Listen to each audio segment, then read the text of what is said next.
Technology has taught machines to see almost anything.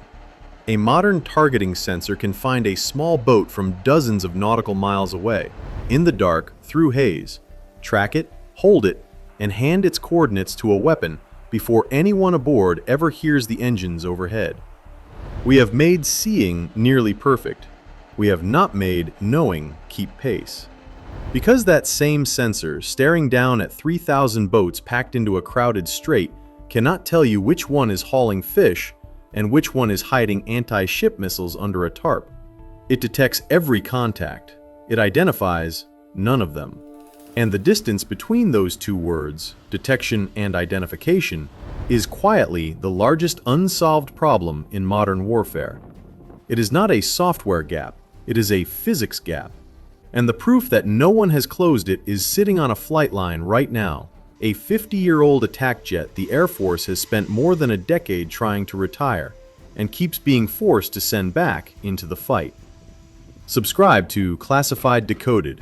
We are going to walk through the equation that separates seeing from knowing, and show you why the most advanced Air Force on Earth still cannot build its way around it. Start with why this is the gap that decides modern wars.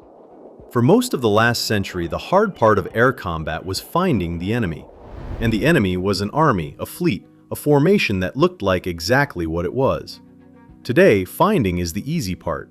The adversary has adapted, and it is a clever adaptation, not a desperate one. He no longer masses in the open. He dissolves into the civilian world. A fast attack boat anchors among fishing dhows. A missile launcher rides in an ordinary truck. A fighter wears the same clothes as the crowd around him. The strategy is not to overpower our sensors, it is to hide beneath their resolution, in the one place raw detection cannot help. The question of which one? That question is identification. And identification is not something you can buy more sensor to solve. It obeys a law of physics that decides whether anything, human or machine, has time to understand what it is looking at. The antagonist in this story wears no flag. It is angular velocity, the wall between seeing a target and knowing what it is. And once you accept that identification is bound by physics, two consequences follow that the Pentagon's entire replacement plan quietly ignores. Nothing in the inventory can stand in for the aircraft built around that physics. And no network of sensors, however vast, can rebuild what it does. To see why, drop into the cockpit over a crowded sea and watch what speed does to a pilot's eyes. Picture a crowded strait, somewhere like the Strait of Hormuz, where on any given day more than 3,000 civilian vessels share the water. Dhows, container ships, fishing trawlers, fuel barges, ferries. And hidden among them, a handful of fast attack craft, engines cold, rocket rails under a tarpaulin, hull painted the same sun-bleached blue as every fishing boat around them. From altitude, on an infrared sensor, they are all the same warm smudge on cool water. The sensor sees contacts. It does not see context. Here is the equation behind that failure, one every pilot feels and few ever explain. When you fly over a target, that target sweeps across your field of view at a rate physicists call angular velocity. The principle is simple. The faster you fly, the faster the world scrolls past your eyes. And the lower you fly, the faster still. What matters is not your speed in absolute terms. It is how quickly the ground races across your retina. And that rate decides whether you have time to look, or whether everything below is just a blur. A fast jet crossing that strait at 500 knots generates a high angular rate. Each boat transits the pilot's view in a sliver of time, too brief for a human to read any detail. So the pilot stops looking outside and looks down at the sensor on the F-35, the AN/AAQ-40 electro-optical targeting system, and it detects. It paints contacts on the display.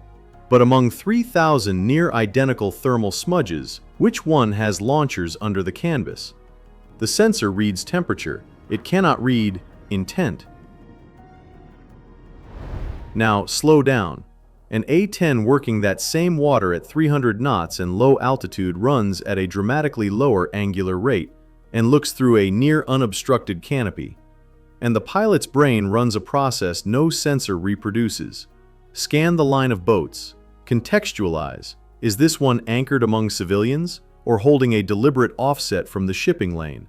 Classify. Fishing nets or antenna arrays. A fuel drum or a rocket rail under cloth. Decide. Does this meet the threshold for positive identification under the rules of engagement? If yes, engage. If not, circle and look again.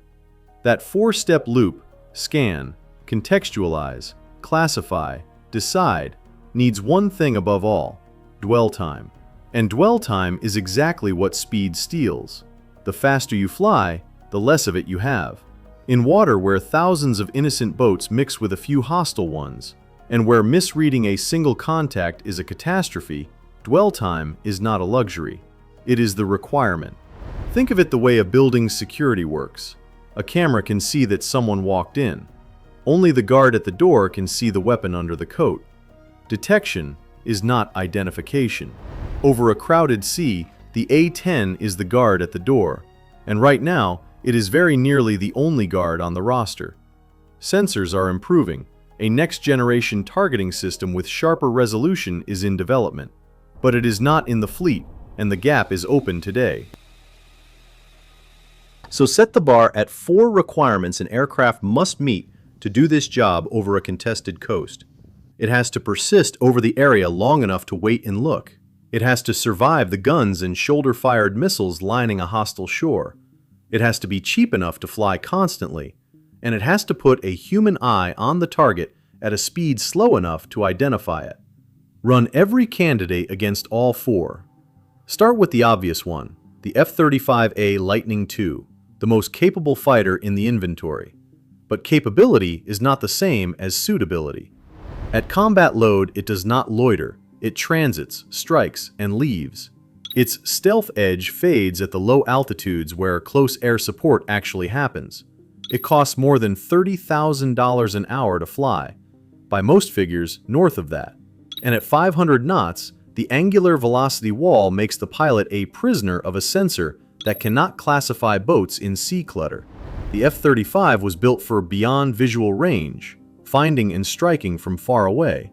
This is a job defined by looking out the window.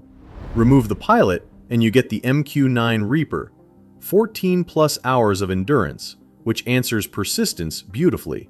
But it has no armor and no redundancy. A single heavy machine gun round ends a $30 million aircraft, and Reapers have already been down by fairly simple surface-to-air missiles in lighter threat environments than this. And for identification, the operator sits a continent away, watching through a sensor feed with a satellite delay built in. The operator looks through a straw. The A-10 pilot looks through a windshield. The future is supposed to fix this with autonomy.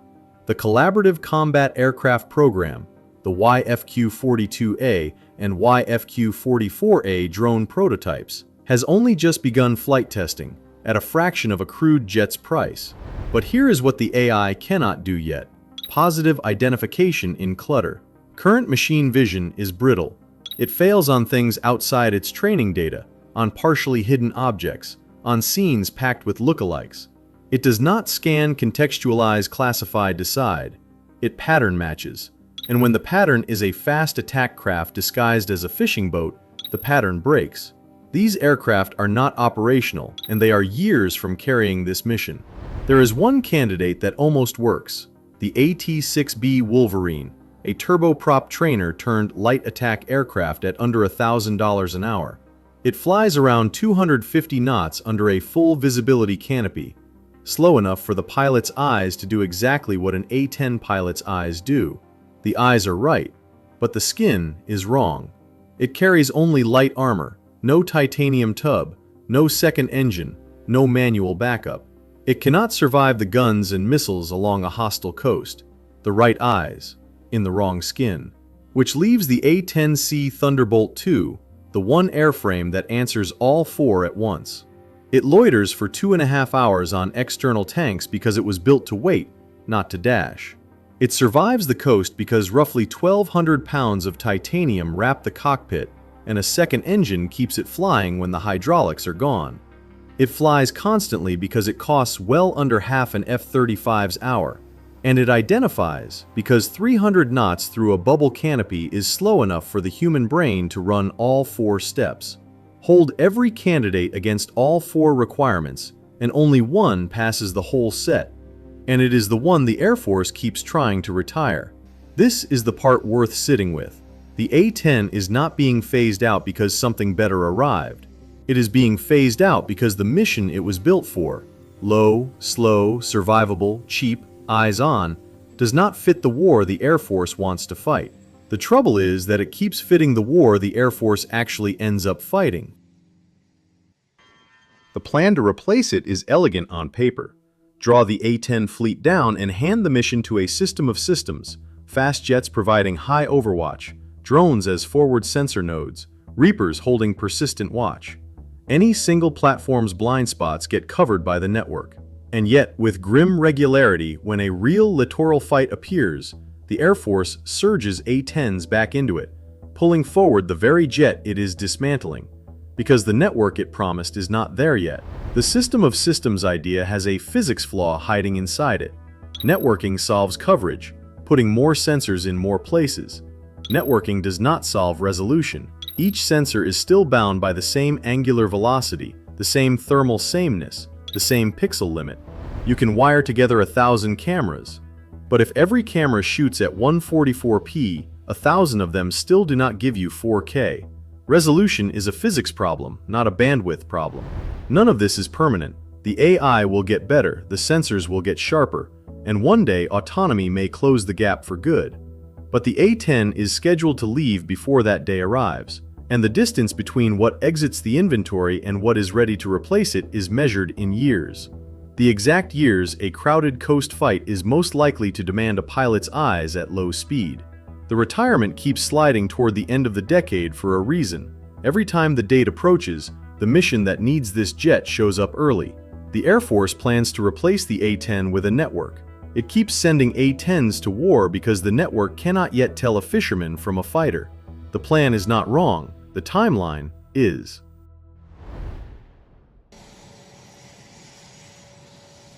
Step back, and the 3 findings stop looking like separate problems. The eye beats the sensor because slow flight buys the dwell time to read context. That was the physics. Nothing can replace the A-10 because no other airframe is slow, survivable, and cheap at once. That was the elimination. And no network can rebuild it because wiring sensors together adds coverage, never resolution. That was the flaw in the plan. 3 vectors, 1 route. Each is the same gap. Detection outrunning identification. Surfacing in a different place. So the real question was never why the A-10 survives. It is why the most advanced Air Force in history left that gap open at all. The answer is a choice we made 30 years ago about which half of the problem to solve. Winning in the air takes 2 things: finding the target and knowing what it is, but only one of them can be bought. Detection scales with money, better radar, sharper sensors, longer reach. Identification does not, because it was never a budget problem. It is physics. So every dollar went to the half money could win: beyond visual range, first look, first shot, first kill. And we quietly assumed the other half had been solved along with it. It had not. The A-10 was simply the last aircraft still standing in the half everyone else walked away from. Which is why the proof is not an argument but a flight schedule. Squadrons of the outsider surged forward again and again. The doctrine never asked for them. The physics did. One day the A-10 will land for the last time, and the gun will go to a museum and the titanium tub will sit behind a rope. But the gap it was covering does not retire with it. Angular velocity, dwell time, the limit of what any sensor can resolve in a crowd, those are not policies. They are physics. And physics does not care about transition plans. Detection will keep getting better. farther, sharper, through more weather and more spectrums.